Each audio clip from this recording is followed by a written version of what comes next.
పరిహరించి దానికి నేను సిలువలో బలి అయిపోయి మూడవ దినం పునరుత్థానుడై తిరిగి లేచినటువంటి జ్ఞాపకం చేసుకోగలటకు పునరుత్థానము అనగా ఏంటో నాయన సమాజానికి తెలియపరిచే బిడ్డలుగా మేము కావాలన్నట్లు మేము చూపించండి. అది ఎంత ప్రాముఖ్యమైందో మేము గుర్తు చేసుకొని అనేకులకు గుర్తు చేయగలటకు సాధించి మీరే మాతో మాట్లాడుతున్నారు. నాయన మంచి వినగల చెవులు గ్రహించేటువంటి మంచి మనసు మాకు అందించి మా హృదయ ధ్యానములు నీకు అంగీకారంగా చేసుకుంటాం. మహిమ ఘనత ప్రభావం మీరే పొందారు. కుమారుడు మా రక్షకుడు యేసుక్రీస్తుల వారి నామం ప్రార్థించి అడిగి వేడుకుంటున్నాము తండ్రి. ఇప్పుడు వచ్చినట్టు సంఘానికి నా వందనాలు ఘోషిస్తున్నాను. మరి విశేషంగా సంతోషంతో తమను ప్రార్థన వందనాలు. ప్రేమటువంటి దేవుని వాళ్ళారా, మనకందరికీ తెలిసినటువంటి మరి విషయం, సర్వప్రపంచం ఈరోజు యేసుక్రీస్తు పునరుత్థానుడై తిరిగి లేచాడని తెలుసుకొని ఆయన్ని స్తుతించి గణపరిచి మరి ఆరాధించేటువంటి దినంగా మనం భావిస్తుంటున్నాం. చాలామంది ఈస్టర్ అని కూడా దీన్ని పిలుస్తారు. కొన్ని శతాబ్దాలకు పూర్వము ఈ పేరు మరి పాత మరి ఇంగ్లీష్లో యోస్టర్ అంటారు. ఆ పేరు ఒక జర్మన్లో ఒక దేవత పేరు. దాని తర్వాత క్రిస్టియనిటీ ఎదుగుతున్న కొద్దీ ఈ పేరును దీనికి అటాచ్ చేశారండి, ఈస్టర్. యాక్చువల్లీ ఇది మనం ఎవరి భాషలో వారు పునరుత్థాన దినం అంటేనే చాలా బాగుంటుంది అని నా అభిప్రాయం. మీ ఇష్టం అండి. పునరుత్థాన దినం అంటేనే చాలా హార్ట్గా తాకినట్టుగా ఉంటుంది. ఎందుకంటే మన తెలుగు భాషలో బాగుంటుంది. ఇక మనం దాన్ని పరిశోధన చేస్తే ఒక దేవత పేరుగా మరి మనకు తీర్చబడుతుంది. ఏదేమైనా పిల్లరా, పునరుత్థానం ప్రభు అయిన యేసుక్రీస్తుల వారు మరి మంచి శుక్రవారం రోజు మరి శ్రమపడి హింసలు పొంది బాధలు పొంది సిలువపై తన ప్రాణాన్ని త్యాగం చేసి సర్వమానవాళికి పునరుత్థానం కలగాలని ఆయన మరి మూడో దినాన్న పునరుత్థానుడై తిరిగి లేచాడు. ఈ తిరిగి లేవడం అనేటువంటి కాన్సెప్ట్ మనం చూస్తే పిల్లరా, ఇది దేవుడు ఆది పాపం ఎప్పుడైతే ఎంటర్ అయిన తర్వాత దేవుడు ఇది పునరుత్థానంగా మరొక జన్మ మీరు జన్మిస్తే తప్ప మీకు రక్షణ లేదని దేవుడు ఆది నుండి నేర్పుతూ వచ్చాడు. పునరుత్థానం అంటే ఇది యేసుక్రీస్తు తర్వాత వచ్చిందని అనుకుంటున్నాను. పునరుత్థానం గురించి భక్తులు ఎంతోమంది బోధించారండి. బైబిల్ గ్రంథం పాత నిబంధన కాలంలో బైబిల్ ఎంతోమంది బోధించారు. కానీ దాన్ని ఎవరు వినలేదండి, గ్రహించలేదు. అందుకే క్రీస్తు రావడం జరిగింది. ఆయన తిరిగి చనిపోయి తిరిగి లేచి చూపించాడండి. మనమంతా ఇట్టి విధానంలో లేస్తాం. ప్రేమటువంటి దేవుని వాళ్ళారా, ఒక మాట బైబిల్ గ్రంథంలో ఉంటుంది. యేసుక్రీస్తు ఈ లోకంలో ఉన్నప్పుడు ఆయన పలికినటువంటి మాట యోహాను సువార్త 11వ అధ్యాయం 25వ వచనాన్ని మనం చూడగలిగితే 11:25వ వచనాన్ని మనం చూస్తే, అందుకు యేసు పునరుత్థానమును జీవమును నాయందు విశ్వాసముంచువాడు చనిపోయినను బ్రతుకును, బ్రతికి నాయందు విశ్వాసముంచు ప్రతివాడును. ఆయన బ్రతికున్నటువంటి కాలంలోనే చెప్పాడండి పునరుత్థానం గురించి. అవునాడంటే పునరుత్థానమును నేనే అన్నాడు. పునరుత్థానమును నేనే, జీవమును నేనే. ఈ పునరుత్థానము, ఈ జీవము మీకు రావాలంటే మీరు ఇదిగో నా యందు విశ్వాసం ఉంచాలి. నా యందు విశ్వాసం ఉంచువాడు చనిపోయినను ఎందుకంటే లోకంలో మానవుని యొక్క పుట్టుక ఎంత ప్రాముఖ్యమో మరణము కూడా అంతే ప్రాముఖ్యమైనది. పుట్టుకకు ఏ విధంగా మనం సంతోషిస్తున్నామో మరణానికి కూడా సంతోషించాలి, లేకపోతే పునరుత్థానం కావాలంటే పునరుత్థానం అవ్వాలంటే చనిపోవాలి. చావు అంటే సాతాను ఏం చేసిందంటే ప్రజల్లో ఒక భయం పెట్టేసిందండి. చావు అంటే అమ్మో చచ్చిపోవడమా అనేది ఎవరు కూడా నేను తొందరగా చావాలని అనుకోరండి. ఏంటంటే ఇండియా నేను తొందరగా వెళ్ళకూడదని ఎవరు అనుకుంటాను. మనం 2 సంవత్సరాలు అవుతుంది వచ్చి, అక్కడ నుండి భార్య బిడ్డలు తల్లిదండ్రులు ఫోన్ చేస్తున్నారు, బంధువులు రండి, అరే ఎప్పుడు వస్తావు రా. అంటే మీకు వెళ్ళాలని ఉంటుందా? కొన్ని సెలవు దొరుకుతుంది అనుకోండి, లీవ్ శాలరీ దొరుకుతుంది అనుకోండి, టికెట్ కూడా దొరుకుతుంది అనుకోండి, ఎవరండి ఫోన్ ఫోన్ అనుకుంటారా? 2 నెలల సెలవు దొరుకుతుంది, టికెట్ దొరుకుతుంది, లీవ్ శాలరీ దొరుకుతుంది, అక్కడ రమ్మంటున్నారు, నాకు పోవాలని ఉంది, నా భార్య ఉంది, పిల్లలు ఉన్నారు, తల్లిదండ్రులు ఉన్నారు, ఎవరు పోరనుకోరు.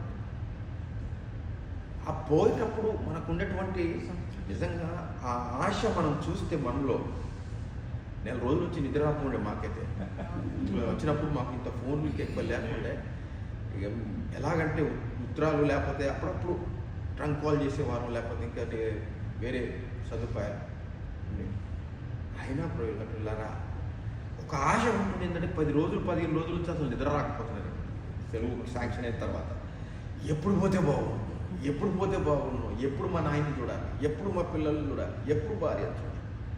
ఆ తపన నిజంగా ప్రియులారా, ఆ ప్రేమ ఇప్పుడు లేదండి. సర్వసాధారణంగా చాలా అదైపోయి రోజు మాట్లాడుతున్నాం కదా, ఎప్పుడు పాశ్చాత్య పచ్చడిలాగా అయిపోయింది అలాగా. కాకపోతే మన వారంటే మనకిష్టం, మన వారంటే మనకిష్టం, మనం వెళ్ళాలి. మనిషి అనేవాడు ఈ లోకానికి వచ్చి నా తండ్రి అంటూ లోకంలో ఉన్నాడు, నా ఇల్లు అక్కడ ఉంది, నేను వెళ్ళాలని అనుకునేవాడే ఉండేవాడు. ఎందుకో తెలుసా? ఎందుకంటే పునరుత్థానం గురించి తెలియదు కాబట్టి, పునరుత్థానం అంటే ఏంటో తెలియదు కాబట్టి. ఈ రోజుల్లో ప్రియులారా మీరు ఏమనుకున్నప్పుడు చాలామంది పొద్దున్న లేచి సమాధులకు వెళ్తారండి. నేను వెళ్ళొద్దను, మీరు వెళ్ళు అని కూడా చెప్పారండి. సమాధుల్లోకి వెళ్తారు. సమాధుల్లో ఏముందని చెప్పండి. మన పితరులను ఎవరినైతే పాతి పెట్టాము అసలు ఉన్నాడు అక్కడ? ఉన్నాడండి? ఆ గోతిలో ఉన్నాడా? నేను బాంబేలో ఉన్నప్పుడు అండి పిల్లరా కొద్ది దేవుడి ప్రాంతంలో ఉండేవాడిని. సోనాపూర్ అనే ఉంటుందండి. ఇప్పుడు ఇక్కడ సోనాపూర్ అని ఎందుకు ఏంటంటే అక్కడ సమాధులు ఉన్నాయి కాబట్టి. అప్పట్లో ముంబై వాళ్ళు వచ్చారు కాబట్టి ఈ సోనాపూర్ అని పేరు పెట్టి, సోనాపూర్ వీళ్ళు పెట్టింది కాదు, దుబాయ్ వాళ్ళు పెట్టింది కాదు, అది మొహేస్నా అంటారు దాన్ని, మొహేస్నా అంటారు.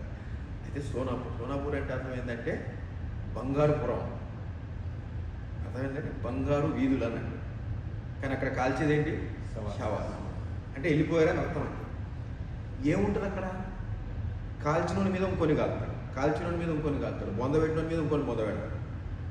అయినా బొంద పెట్టిన ఎప్పుడో ఎవరో బొంద పెట్టి ఉంటారు అక్కడ. 50 సంవత్సరాల క్రితమో లేక 100 సంవత్సరాల క్రితం మనకు తెలియక కూడా బొంద పెట్టాము. అక్కడికి వెళ్ళడానికి మూలంగా మనకు దొరికేది ఏంటని చెప్పండి. అక్కడ ఎవరున్నారు? అక్కడికి వెళ్ళి మనం క్యాండిల్ పెట్టుకొని లేకపోతే ఇంకా పువ్వులు పెట్టి అది పెట్టి మనం దేనికి మొక్కేస్తున్నాం? దేనికి? సమాజానికి పునరుత్థానము అనే పదానికి అర్థం తెలియలేదండి ప్రేమటువంటి దేవుని వర్గాలు. మనం చదువుకున్నటువంటి భాగంలో ఈ స్త్రీలు కూడా సమాధి దగ్గరికి వెళ్ళారంటే ఎందుకు వెళ్ళారో తెలుసా అండి? ఆయన నిన్ననే చనిపోయాడు, ఒకరోజు అందులో ఉన్నాడు. ఆదివారం వెళ్ళి సుగంధ ద్రవ్యాలు అంటే స్మెల్ రాకూడదు, వాళ్ళ ఇశ్రాయేలీయుల యొక్క సాంప్రదాయం. వాళ్ళ సాంప్రదాయం మన సాంప్రదాయం కాదండి, మన సాంప్రదాయం కాదండి. చనిపోయిన 2 రోజులకి వెళ్ళి మనం సుగంధ ద్రవ్యాలు ఎందుకు కొడతామంటే లోపలనే ఉన్నట్టు కదా, సిమెంట్తో కట్టేస్తాం మనం. ఇంకా సుగంధ ద్రవ్యాలు అవసరం లేదు. వెళ్ళి సుగంధ ద్రవ్యాలు పెట్టి ఇస్తారు. వాళ్ళు క్యాండిల్ వెలిగించారా వెలిగించలేదా దానికి బైబిల్లో మనకు లేదు. అది అంత అవసరం కూడా లేదు. ఎందుకంటే చనిపోయిన వాడు, బైబిల్ ఏం చెప్తున్నాడు? చనిపోయిన వాడు వెంటనే వెళ్ళిపోయాడండి. నేను చనిపోయాను అనుకోండి, నేను వెళ్ళిపోయిన తర్వాత నా పార్థివ దేహాన్ని మీరు చూసే ఉంటారంటే ఇది సైమన్ గారి దేహం అంటారు. సైమన్ గారి బాడీ అంటారు. బాడీ ముఖ్యమా సైమన్ గారి ముఖ్యమా? ఆయన వెళ్ళిపోయాడు. ఎక్కడికి వెళ్ళిపోయాడు తెలియదు. పాపం చేసుకుని నరకానికి వెళ్ళిపోయాడు. లేకపోతే పరదేశికి వెళ్ళిపోయి అబ్రాహాముతోనో ఇసాకుతోనో లేకపోతే ఎవరితో ఉన్నాడు. ఇది కదండి. ధనవంతుడు చనిపోయాడు, పాతాళానికి వెళ్ళిపోయాడు, అగ్నిగుండంలో కాల్చాడు. అప్పుడు లాజరు చనిపోయాడు. దేవదూతలు వచ్చి పరదేశికి తీసుకెళ్ళారు. తీసుకెళ్ళగానే అక్కడికి వెళ్ళేసరికి వెంటనే అబ్రాహాం గారు చైర్లో కూర్చున్నాడు. ఆయన ఏం చూడంటే, అప్పటి వరకు అబ్రాహాంకు ప్రియమైన కుమారుడు ఎవరండి? అబ్రాహాం 100 సంవత్సరాల తర్వాత పుట్టాడండి ఇస్సాకు. 100 సంవత్సరాలు పుట్టినాయి. ఇస్సాకు కూడా పక్కనే ఉన్నాడు. అప్పటి వరకు ఇస్సాకుతోనే ఉన్నాడు బహుశా అనుకుంటాను. ఇస్సాకుతో నాన్న ఆ లాజరు చూడగానే ఇస్సాకు కూర్చోరా బాబు, రా లాజరు రా. ఇలా అబ్రహాం రొమ్మున ఆనుకోనటకి వెళ్ళాడు. అంటే నీతిమంతులు వెళ్ళేది ఎక్కడికి? పాపి వెళ్ళేది నరకానికి. ఇంకా చోటు ఎక్కడుంది ఆలోచించండి పిల్లలు. ఇక్కడ ఈ సమాధులు ఎవరున్నారు? పార్థిక దేహం అది ఎన్ని రోజులు ఉంటుంది? రోజు రోజు రోజు రోజు రోజు కొంతకాలం వచ్చేసరికి అసలు ఏమి కూడా. కానీ సమాధుల్లోకి వెళ్ళి ఈ రోజుల్లో క్రైస్తవులు చేయడం, నేను చదివినటువంటి కోణంలో చెప్తున్నానండి. ఇఫ్ ఐఎమ్ నాట్ రాంగ్,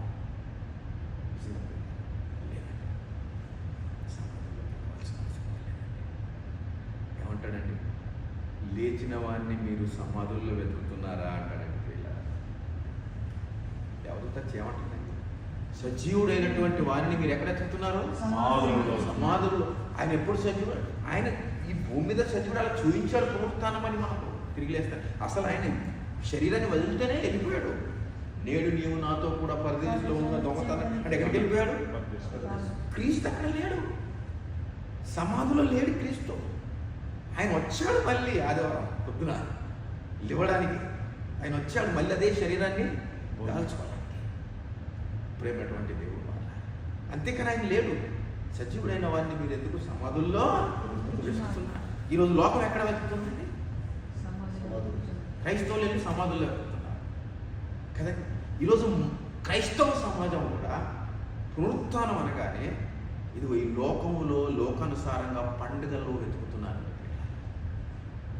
ఈ లోకం కూడా ఒక సమాధేనండి, ఉరికి కొట్టినటువంటి సమాధి అంటే పిల్లలు. ఈ లోకం, ఈ లోకములో కంపు తప్ప పాపం తప్ప మరేది లేదండి. క్రైస్తవుడు ఎలా ఉండాలంటే ఈ లోకంలో పిల్లరా ఒక తామర పుష్పంలాగా ఉండాలండి. ఈ లోకం అంతా బురదైతే బురదంటకుండా ఉండే తామర పుష్పంలాగా ఉండాలంటే క్రైస్తవుడు. అది దేవుడు మనకి ఇచ్చినటువంటి గొప్ప ధన్యత. ఆయన నమ్ముకుంటూ వచ్చాడు. ఎందుకంటాడు ఆయన యందు విశ్వాసం ఉంచువాడు చనిపోయినను తిరిగి బ్రతుకును, బ్రతికి నా యందు విశ్వాసం ఉంచు ప్రతివాడును. అంటే బ్రతికుండగా ఆయన యందు విశ్వాసం ఉంచడం అనేది చాలా ప్రాముఖ్యం అంటే పిల్ల. ఆయనకు మరణం, శరీర మరణానికి అసలు ప్రాముఖ్యత లేనే లేదండి. ఇది దేహం మట్టిలో వెళ్ళిపోద్ది అన్నాడు. మన్నైనది వెనకటి వలే మన్నైపోదు, ఆత్మ దాని దయచేసి. సైమన్ అంటే ఒక ఆత్మ, సంతోష్ గారు అంటే ఒక ఆత్మ, క్రాంతి గారు అంటే ఒక ఆత్మ. మీరు మీ పేర్లు పెట్టుకున్నప్పుడు మీలో జీవం ఉన్నటువంటి ఆత్మకు ఉన్నటువంటి పేరు. మనం వెళ్ళిపోగానే మన పార్టీల దేహాన్ని చూసి ఇదిగో ఆయన లేడు, దేహం ఉంది కదా, మొహం అదే కదా లేదు, ఇది ఆయన కోటు, ఇది ఆయన బైబిల్, ఇది ఆయన మొబైల్, ఆయన కాదు, ఆయన కాదు. ఆయన ఎక్కడున్నాడు? ఒకవేళ బ్రతికి విశ్వాసం ఉంచితే యేసుక్రీస్తులో ఆయన ఎప్పుడో బ్రతికే ఉన్నాడు. చావలే బ్రతికే ఉన్నాడు. అది మనం పునరుత్థానం నేర్పుతుంది. ఈ పునరుత్థానం గురించి ప్రియులారని మనం ఆలోచిస్తే భక్తులు ముందుగానే చెప్పారండి ప్రియులారా, ప్రకటించారండి ప్రియులారా. ఏమని ప్రకటించారో మనం చూద్దాం. చూడండి ప్రియులారా, యోబు గ్రంథము 19వ అధ్యాయం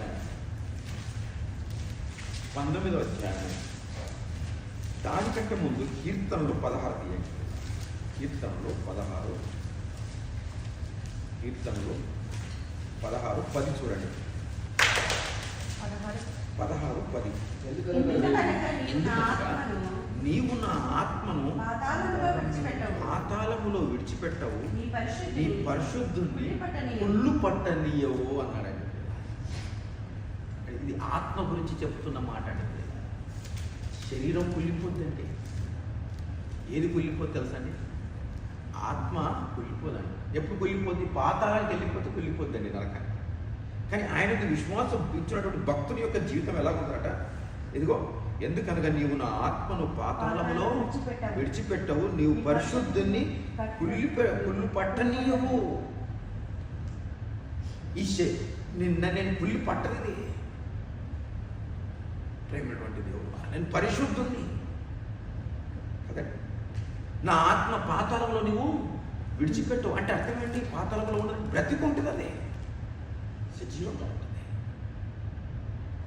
క్రీస్తు 1000 సంవత్సరాలు దావీదు గారు ప్రకటించినటువంటి ప్రకటన పిల్లలు బోధనండి. ఏకంగా పాట రాసి పాడేశాడండి పిల్లలు, నువ్వు చావురా. ఒకవేళ దేవునిలో ఉంటే నీ ఆత్మ ఎప్పుడూ కుళ్ళు పట్టదు. పరిశుద్ధులు ఎప్పుడు కుళ్ళు పట్టరు. మన దేవుడి దగ్గరికి వెళ్ళిపోతాం. ఇక యోగు దగ్గరికి వెళ్తే ప్రియులారా, మోష కంటే ముందండి ప్రియులారా చరిత్ర. యోగు చరిత్ర మోష కంటే ముందడదండి. ఇప్పటికి ధర్మశాస్త్రంలో రాలే. కానీ ఆ మహానుభావుడు ఎలా తెలుసుకున్నాడు అనండి ప్రియులారా, పునరుత్థానం గురించి యోగు గ్రంథంలో చూడండి ఎలా ఉంటుంది. 19వ అధ్యాయం 23వ వచనం చూడండి. 19:23 నా మాటలు రాయబడవలనని ఏం కోరుతున్నాడండి? నేను మాట్లాడే ప్రతి మాట అప్పుడు ఏమీ లేవు, పుస్తకం లేదు, రాత లేదు, ఏది లేదండి. అసలు ధర్మశాస్త్రం రాలేదండి. నేను చెప్పాలి, మోషే కంటే ముందున్నాడండి. అంటే జలప్రలయం తర్వాతనండి యోగు. జలప్రలయం తర్వాత ఎందుకంటే నోహావు సంతతి నుండి వచ్చాడండి ప్రేమైనటువంటి దేవుడు.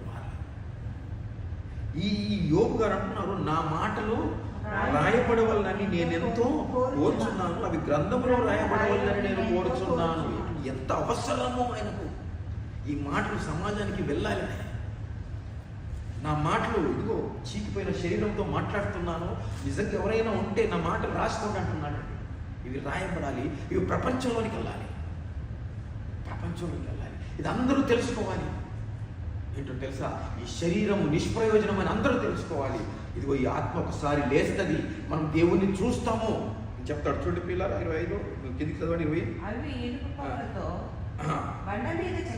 అవి ఇనుప పొగరతో బండ మీద చెక్కబడి సీసముతో నింపబడి నిత్యము నింపబడి. నేను అంటున్నటువంటి మాటలు ఎలా ఉండాలంటే అసలు ఎప్పుడు కూడా చెదిరిపోకుండా, అదే పునరుద్ధరణ గురించి అండి. చెదిరిపోకుండా ఈ మాటలు ప్రజలకు తెలియాలనుకున్నాడండి పిల్లలు.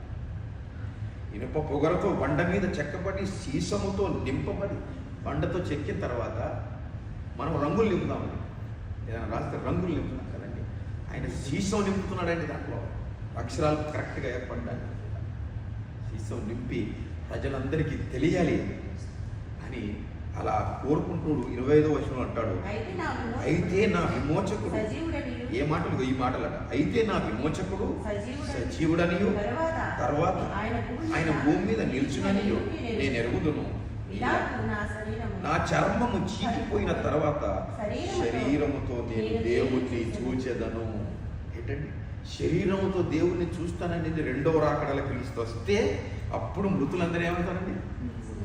మృతులందరూ అప్పుడు లేస్తారని మనకు నూతన నిబంధనలో తెలిసింది. ఇది ఎప్పుడు తెలిసింది? భూమి మీదనే యేసుక్రీస్తును చూస్తారని ఎప్పుడు తెలిసింది? ఆలోచించండి ప్రియులారా. ఇంచుమించు ప్రియులారా, క్రీస్తు పూర్వము 2000 కంటే ఎక్కువ, 2000 సంవత్సరాలు క్రీస్తు పూర్వం. అంటే ఇప్పుడు 4000 దాదాపు 4000-4300 సంవత్సరాల పూర్వమే తెలుసుకొని ఈ పునరుత్థానం గురించి ఇదిగో రాయబడాలి. ఇవి బండ మీద చెక్కబడి సీసంతో నింపబడి సర్వ సమాజానికి వెళ్ళాలి. ఇదిగో యేసు క్రీస్తును నమ్ముకుంటే, ఆయనందు విశ్వాసం ఉంచితే ఆ మనిషి సావనే సావడు, తిరిగి ఎవరికి తెలిసిందండి? ఆలోచించండి. గుడ్ ఫ్రైడే అత్తే ఆయన చనిపోయిన దినాన్ని ఆచరణలో పెట్టామండి. ఈస్టర్ను ఆచరణలో పెట్టామండి. కాదండి, ఆచరణ కాదండి. ఇది ప్రియులారా ప్రియులారా, ఎలాగైతే యేసుక్రీస్తు చనిపోయి తిరిగి లేచాడో అలాగ మనం లేస్తామనేటువంటి నమ్మకాన్ని మనకు చూపిస్తుంది, నిరీక్షణను చూపిస్తుంది, ఆ విశ్వాసమును దృఢపరుస్తుందండి. భక్తులు ముందుగా చెప్పిన ప్రియులారా ఎవరైనా గ్రహించారా అంటే ప్రియులారా ఎవరు గ్రహించారు? ఇందాక మనం చదువుకున్నాం యోహాను సువార్త 20:9 చూడండి ప్రియులారా, 9 చూడండి. యోహాను సువార్త 20:9 ఆయన మృతులలో నుండి లేచుట అగత్యమని లేఖనము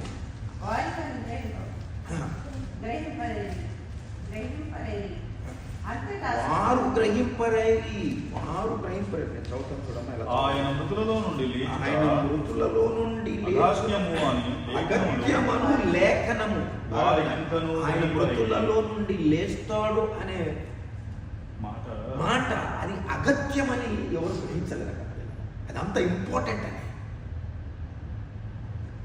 యోబు ఇంపార్టెంట్ అనుకుంటాడు, దావీదు ఇంపార్టెంట్ అనుకున్నాడు. యేసుక్రీస్తు దాన్ని తన శరీరంలో క్రియరూపకంగా చేసి చూపించాడు. ఆయన చనిపోకంటే ముందు ఆయన చేసిన ప్రసంగాలు అంటాడు, యేసుక్రీస్తుగా 3 దినములు యోనా ఏటి విధానంలో మత్స్యపు గర్భంలో ఉన్నాడు, మనుష్య కుమారుడు కూడా భూగర్భంలో నుండి తిరిగి లేస్తాడని చెప్పిన మాటను వీళ్ళు అంత సీరియస్గా తీసుకోలేదండి, నమ్మలేదండి. అది అగత్యమని, అది ఇంపార్టెంట్ అని వీళ్ళు నమ్మలేదంట. మనం నమ్మ ఆలోచించాలి, లేక ఆచార రీతిగానే ఉన్నాం. ఒకవేళ నమ్మితే నీకు ప్రతిరోజు పునరుద్ధానం, నమ్మకపోతే సంవత్సరానికి ఒకసారి ప్రేమ. నమ్మగలిగితే ప్రతిరోజు వాళ్ళు నమ్మలే.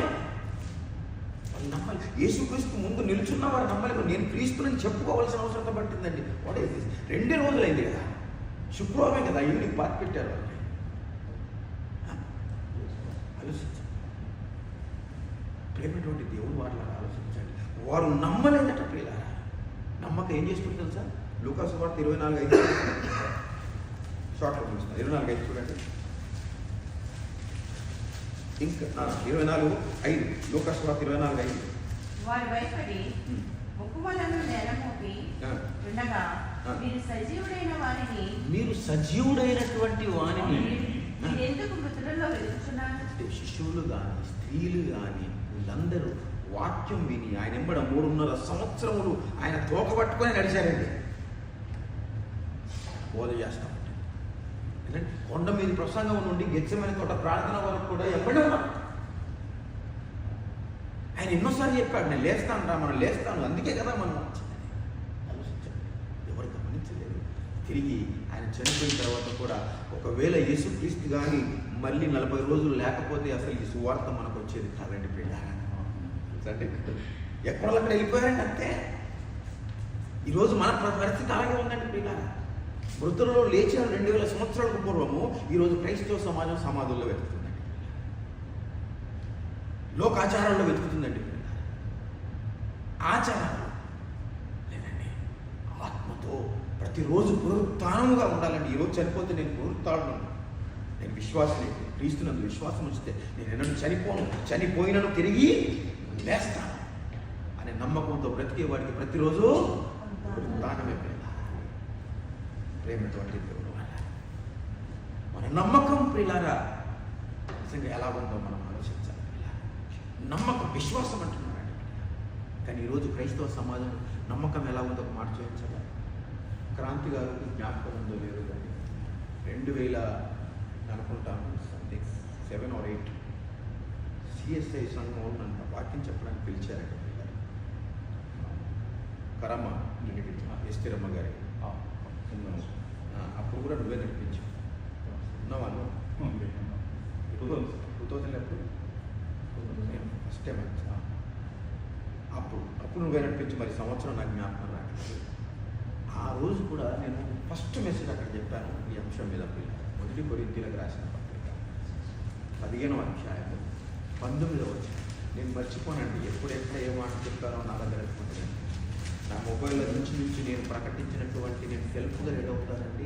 ఇంచుమించు 2000 మెసేజ్ ఈ దుబాయ్లో ఈ జీవితకాలము మట్టుకే ఈ జీవిత కాలము మట్టుకే మనము క్రీస్తునందు నిరీక్షణ గలవరమైన అంటే మన విశ్వాసము, మన నిరీక్షణ, మన నమ్మకం ఈ జీవిత కాలం మట్టికి ఒకవేళ ప్రభు యేసుక్రీస్తునందు ఉంటే మనుషులందరికంటే దౌర్భాగ్యం అన్నాడండి. అంటే ఈ లోకము గురించి ఆలోచిస్తున్నది. యేసుక్రీస్తుని నమ్ముకున్నాము ఏదో పొందడానికి, మంచి ఉద్యోగం పొందడానికి, రోగాలు రాకుండా ఉండడానికి, బాధలు రాకుండా ఉండడానికి, కుటుంబం బాగుండడానికి, కదండి ప్రమోషన్లు రావడానికి, బిడ్డలు పుట్టడానికి, ఇల్లు కట్టుకోవడానికి, భూములు కొనడానికి, ఈ లోకంలో ఏదో ఆశించి ప్రభు దగ్గరికి వస్తే, ఏదో ఆశించడానికి చర్చికి వస్తే, ఏదైనా ఆశించి మన నిరీక్షణ ఎక్కడి వరకు ఉంది ప్రియుల? అసలు పునరుత్థానం వైపు వెళ్తుందా, లేక సంవత్సరానికి ఒకసారి వెళ్తుందా? నేను తిరిగి లేవాలి అని వెళ్తున్నాను, నేను చచ్చిపోతే నేను తిరిగి లేవాలి అని వెళ్తున్నాను, నేను పరలోకం వెళ్ళాలని వెళ్తున్నాను అనేవాళ్ళు ఎవరు ఉన్నారండి క్రైస్తవులు? ఈ జీవిత కాలం మట్టికి యేసుక్రీస్తు అనుకుంటే ప్రియుల, అన్యులందరికంటే దౌర్భాగ్యులు, మనుషులందరికంటే ఇక మనుషులందరికంటే దౌర్భాగ్యులైనగా మనం బైబిల్ పట్టుకొని లాభం ఆలోచించాలి. ప్రేమ అంటే ఈ లోకం అంతా కూడా ఎక్కడ ఉందంటే సమాధుల్లో వెతుకుతుందండి. సజీవుడైన వాణిని పరలోకం కొరకు నమ్మకూడడం లేదు. సజీవుడైన వాణిని ఇదిగో దేవుడి తండ్రి దగ్గరికి వెళ్ళడానికి నమ్ముకోవడం లేదు. ఇదిగో సజీవుడైన వాణ్ణి మేము కూడా ఆయనలాగా పునరుత్థానంగా తిరిగి లేస్తామని నమ్ముకోవడం లేదు ప్రియులారా. మన విశ్వాసం ఎక్కడి వరకు? అలాంటి నమ్మకం, అలాంటి విశ్వాసం కావాలనే యేసుక్రీస్తుల వారు ప్రియులారా ఒక బలమైనటువంటి నమ్మకం మనలో రావాలని ఆయన శ్రమపడ్డాడు, చనిపోయాడు, బాధి పెట్టబడ్డాడు, తిరిగి 3వ దినమున లేచి పునరుత్థానుడై పరలోకానికి వెళ్ళారండి. ఎందుకంటే నన్ను నమ్మిన ప్రతి ఒక్కడు కూడా చనిపోతాడు, బాధి పెట్టబడతాడు, తిరిగి లేస్తాడు. తిరిగి లేస్తాననే నమ్మకం మనలో రావాలని ఆయన తన శరీరంలో చూపించాడు. లేకపోతే ఎందుకండి దేవుడు మానవ రూపం ఎత్తి ఈ భూమికి రావాలి? ఆలోచించండి. దేవునికి ఏం కర్మ అండి సిలువ వేయబడాలి? దేవునికి ఏం కర్మ అండి ఈ యొక్క తాత్కాలికమైన ఈ మట్టి దేహాన్ని ధరించుకోవడానికి? ఆలోచించండి. మట్టి దేహంలో ఉన్న నువ్వు నేను తెలుసుకోవాలని ఆయన స్వయంగా మట్టి దేహాన్ని ధరించుకొని నేను ఎలా బ్రతకాలో అలా బ్రతకడం నేర్పించాడు. నేను ఎలా దేవుడి కొరకు కష్టపడాలో ఆ కష్టపడడం నేర్పించాడు. ప్రాణమైన పర్వాలేదు దేవునికి ఇచ్చి ఒకవేళ నువ్వు శ్వాస వదిలితే రేపు నీ తండ్రి ఒడిలో ఉంటావని తెలియపరచడానికి ఆయన స్వయంగా అలా చూపించాడండి. పునరుత్థానం, ఈ పునరుత్థానము నాకు కావాలి అని అన్నారండి భక్తులు. పౌలు గారు అంటాడు, ఈ పునరుత్థానం నాకు కావాలి, ఈ పునరుత్థానం నాకు కావాలి, ఈ పునరుత్థానం నాకు కావాలి. మనం అంటున్నామని కావాలి. ఆయన ఏ విధంగా అన్నాడు చూడండి. ఫిలిప్పీలకు రాసిన పత్రిక 3వ అధ్యాయం 7వ వచనం చూడండి. కన్క్లూడ్ చేస్తున్నాను. ఫిలిప్పీలకు రాసిన పత్రిక 3వ అధ్యాయం 7వ వచనం. ఈరోజు నాకు పునరుత్థానం గురించి ఇంకా 3 ప్రసంగాలు ఉన్నాయి. చెప్పింది చెప్పానండి. 3:7 చూడండి. అయినను ఏవేవి నాకు లాభకరములై ఉంటాయి. చూడండి ఈ మాట చదవడం ఎలా చెప్పాలో తెలుసండి. మీకు లాభకరం తెలుగు చాలా స్పష్టంగా రాశారండి. విధంగా లాభకరం అనేది ఒక్కొక్క అక్షరానికి స్పేస్ ఇచ్చాడు అక్కడ. మీరు చూడండి, అంటే కొన్ని స్పేస్ ఇచ్చి మాట్లాడతాం చూడండి, దానికి ఒక ప్రత్యేకమైన గూఢార్థం ఉంటుంది. గమనించాలి. నువ్వు ఇక్కడికి రా అంటే అర్థం, నువ్వు ఇక్కడికి రా అన్నది. నువ్వు ఇక్కడికి రా అంటే అర్థం ఏంటి? వార్నింగ్ అండి. అలా మాట్లాడతాడండి. అయినను ఏవేవి నాకు లాభకరములై ఉండెనో అంటే నీకు ఏవేవి లాభకరంగా ఉన్నాయో నీ జ్ఞాపకం వచ్చేయాలి. బ్యాంకులో నీకు బ్యాంకులో డబ్బు లాభకరంగా ఉందా, నీ కుటుంబాన్ని గొప్పగా ఎంచుకుంటున్నావా, నీకు గోల్డ్ ఉందా, లేకపోతే నువ్వు దేని మీద నీ మనసు ఉంది, ఏది నీకు ప్రాఫిటబుల్గా ఉంది. పౌలు గారు ముందని చూశారండి. ఏది లాభకరం అని రాసి అన్ని పెట్టుకొని, ఇదిగో ఇది బ్యాంక్ బ్యాలెన్స్, ఇది నా భూములు, ఇది నా ఆస్తులు, ఇది నా ఇల్లు, ఇది నా డబ్బు, ఇదిగో నాకు ఎంత ఉంది, ఇప్పుడు పునరుత్థానం ఉంది అని దాన్ని కూడా పక్కకు పెట్టుకున్నారు. ఇవన్నీ చూసి ఇందులో ఏవేవి లాభకరమో అని లెక్కేసుకున్నారండి. వాటిని అన్నిటిని ఏం చేశాడో తెలుసా? క్రీస్తు క్రీస్తు నిమిత్తము నష్టముగా ఎంచుకొంటిని. నిత్యముగా నా చాలండి. అంటే క్రీస్తు నిమిత్తం ఏం చేశాడంటే నష్టముగా ఎంచుకున్నాడట ప్రియులారా. లాభకరమైనవి నష్టంగా ఎంచుకున్నాడట. ఎందుకు? అది వ్యర్థమైంది. పునరుత్థానము కావాలని ప్రియులారా. ఇవన్నీ కాదు, నాకు పునరుత్థానం కావాలని. పునరుత్థానం కావాలి. ఈ పునరుత్థానం ముందు ఇవన్నీ కూడా వేస్ట్ అని చదవండి. ఇప్పుడు కిందకి నీకు అర్థమవుతుంది. ఎందుకని చెప్తాడు? నిశ్చయముగా నా ప్రభు అయిన యేసు క్రీస్తును గూర్చిన అతి శ్రేష్టమైన జ్ఞానము నిమిత్తము సమస్తమును నష్టంగా ఎంచుకొనుచున్నాను. క్రీస్తును సంపాదించుకొని ధర్మశాస్త్ర మూలమైన నా నీతిని గాక అంటాడు. స్పేస్ చూడండి. ధర్మశాస్త్ర మూలమైన నా నీతిని కాక క్రీస్తునందరి విశ్వాసం వల్లైన నీతి అనగా విశ్వాసమును బట్టి నేను దేవుడు అనుగ్రహించి నీతి గలవాడని ఆయన యందు అగుపడు నిమిత్తము ఏ విధము చేత నేను మృతులలో నుండి నాకు పునరుత్థానము కలగాలి.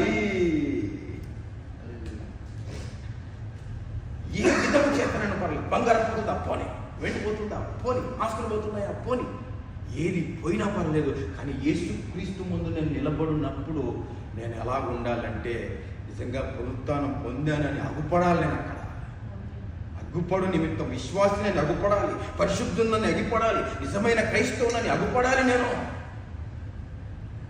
ఈరోజు కోరుకుంటున్నానండి క్రైస్తవులు.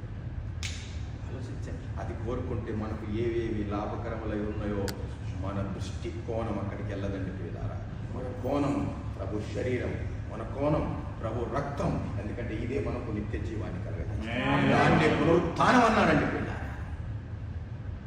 పునరుత్థానం కొరకు లాభకరమైన నష్టముగా ఎంచుకొని పెంట కుప్పతో సమానముగా చూశాడట పిల్ల.